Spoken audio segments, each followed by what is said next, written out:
بیوی اپنے شوہر کو زمانے کے فتنوں سے بچاتی ہے.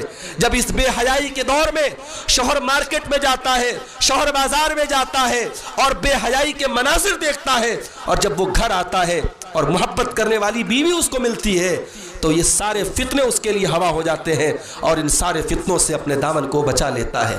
میری ماں اور بہنوں, ایک عورت جب بیوی بنتی ہے اپنے شوہر کی عزت کی حفاظت کا ذریعہ بنتی ہے, اور وہی عورت جب ماں بنتی ہے, اللہ اس کا مقام کا کیا کہنا, ایک ماں کے مقام کا کیا کہنا. فَإِنَّ الْجَنَّةَ تَحْتَ قَدَمِهَا, اولاد کی جنت ہے اس ماں کے قدموں کے نیچے. ماں کی خدمت کیے بغیر, ماں کو خوش کیے بغیر کوئی جنت میں نہیں جا سکتا. مگر ماں بھی کیسی ماں ہو جو ماں خود پردہ نہ کرے, جس ماں کے سر پہ دوپٹہ نہ رہتا ہو, جس ماں کے گریبان پہ دوپٹہ نہ رہتا ہو, جس ماں کو تمیز نہ ہو کہ میں نے کپڑے کیسے پہنے ہیں, میرے شریر کو کون کون دیکھ رہا ہے, میرے چہرے کو کون کون دیکھ رہا ہے. جو ماں خود بے حیا ہوگی اس کے کوکھ سے پیدا ہونے والی بچیاں بھی بے حیا ہوں گی. ماں کے دودھ کا بچے پر اثر پڑتا ہے. جب ماں نیک ہوتی ہے, ماں دیندار ہوتی ہے, اور وہ ماں جب اپنے بچے کو اپنا خون جگر پلاتی ہے, اپنے بچے کو پالتی اور پوستی ہے, تو ماں کا تقوی, ماں کی دینداری, ماں کی پاک دامنی بچے میں ٹرانسفر ہوتی ہے. میرے بھائیوں, ماں کا اثر پڑتا ہے بچوں کے اخلاق پر. اسی لیے پیارے نبی نے فرمایا, جب رشتہ دیکھنے جایا کرو تو اپنے گھر کی بہو جب دیکھنے جاؤ, اپنے بچوں کے لیے جب بیوی دیکھنے جاؤ, تو اللہ کے نبی نے فرمایا دیندار عورت کو اپنے گھر میں لے کے آؤ. فَاظْفَرْ بِذَاتِ الدِّین, تبھی تم کامیاب ہو سکتے ہو. تو میری پیاری ماں اور بہنوں, آج آپ کو بھی اپنی ذمہ داری کو سمجھنے کی ضرورت ہے. آج اگر عورتیں ٹھان لیں کہ ہمیں اسلام کے مطابق زندگی گزارنا ہے, ہمیں رسم و رواج کو توڑنا ہے, ہمیں سماج میں ہونے والے ہر گندے کام کو ختم کرنا ہے, بہت ساری برائیاں آٹومیٹک ختم ہو جائیں گی. عورت کو معمولی مت سمجھنا, عورت کو معمولی مت سمجھنا. ارے عورت تو وہ چیز ہے جو اپنے آنسو کے ذریعے بڑے بڑے پتھر دلوں کو موم کر سکتی ہے. فرعون جیسا ظالم انسان جو بچوں کو قتل کروا دیتا تھا, جب موسیٰ علیہ السلام فرعون کی بیوی کی گود میں آئے, اور فرعون کی بیوی نے اپنے شوہر سے کہا لا تقتلوہ, اس بچے کو قتل مت کرواؤ, اس بچے کو قتل مت کرواؤ, ہو سکتا ہے ہم اسے اپنا بیٹا بنا لیں اور آگے چل کر کے یہ ہمارے کام آئے. تو فرعون اتنا بڑا ظالم تھا, کسی کی بات نہیں سنتا تھا, مگر اپنی بیوی کے آگے وہ بیچارہ بھی سرنڈر ہو گیا اور کہنے تم کہتی ہو محترمہ تو چلو تمہاری بات مان لیتے ہیں. اور فرعون نے اپنی بیوی کی بات مان لی. تو عورت فرعون جیسے پتھر دل کو بھی موم کرنے کا ہنر رکھتی ہے. اس لیے میری پیاری ماں اور بہنوں, اپنے اس ہنر کو پہچانو, اپنی عصمت کی حفاظت کرو, اپنے پردے کی حفاظت کرو, اپنے گھر میں محرم غیر محرم کا فرق رکھو. دیور سے بھابھی ایک لمٹ بنا کے رکھے, ایک لمٹ بنا کے رکھے. ہمارے یہاں بعض گھروں میں دیور بھابھی میں ہنسی مذاق ہو رہا ہے, بے تکلفی ہو رہی ہے, ہنسی مذاق میں دیور بھابھی کو چھو بھی لیتا ہے. حرام ہے یہ تمام چیزیں. اپنی لمٹ کو پہچانو.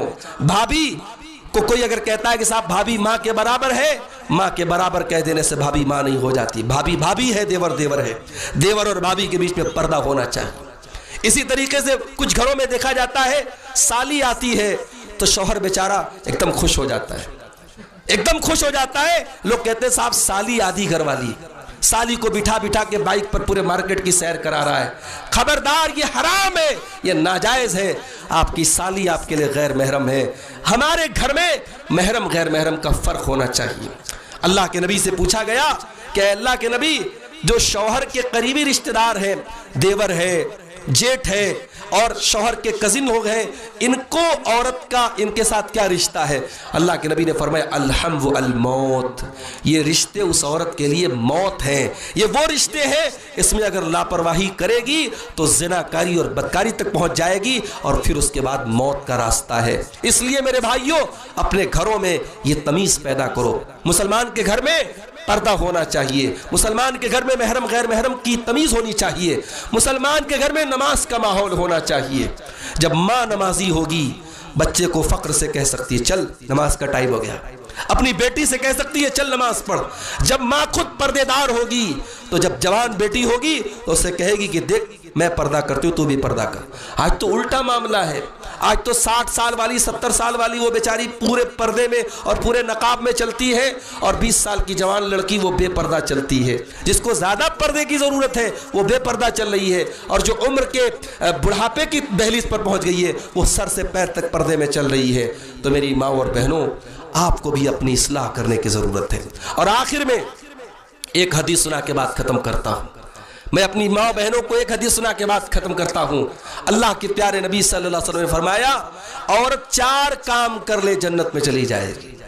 میری ماں اور بہنوں نوٹ کر لو, 5واں کوئی کام آپ کو نہیں کرنا ہے. یہ 4 کام صحیح طریقے سے کر لو, جنت میں چلی جاؤ گی. اور صرف جنت میں نہیں جاؤ گی, اللہ کے نبی فرماتے ہیں جنت کے سارے دروازے اس کے لیے کھول دیے جائیں گے.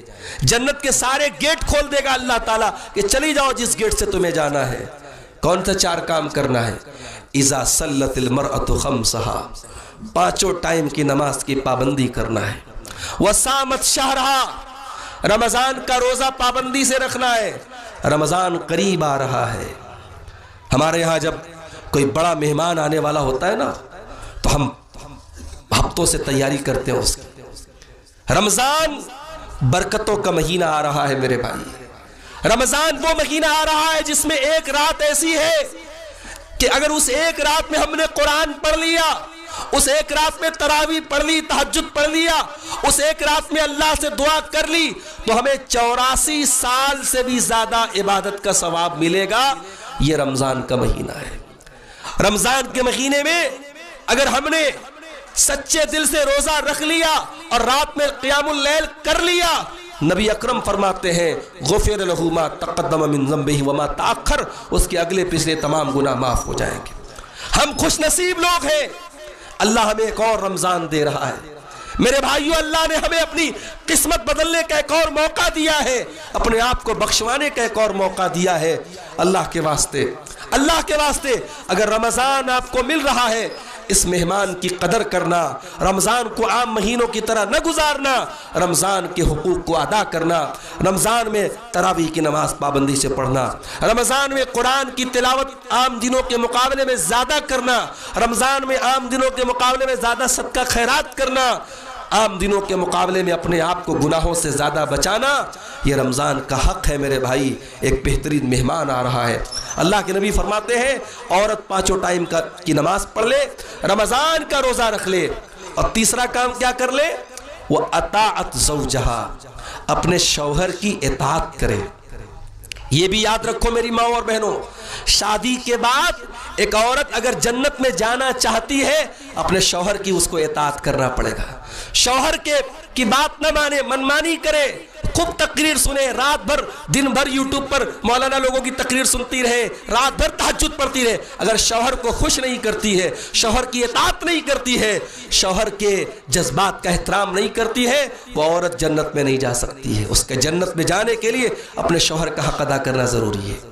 تیسری چیز اپنے شوہر کی اطاعت کرے. اور چوتھی چیز وہ احسنت فرجہا, اپنی آبرو کی حفاظت کرے, اپنی آبرو کو بچا کے رکھے, کوئی غلط کام نہ کرے. یہ 4 کام اگر عورت کر لے, اللہ کے پیارے نبی فرماتے ہیں دخلت من ای ابواب الجنت شاءت, ایسی عورت جنت کے جس دروازے سے چاہے وہ جنت میں جا سکتی ہے.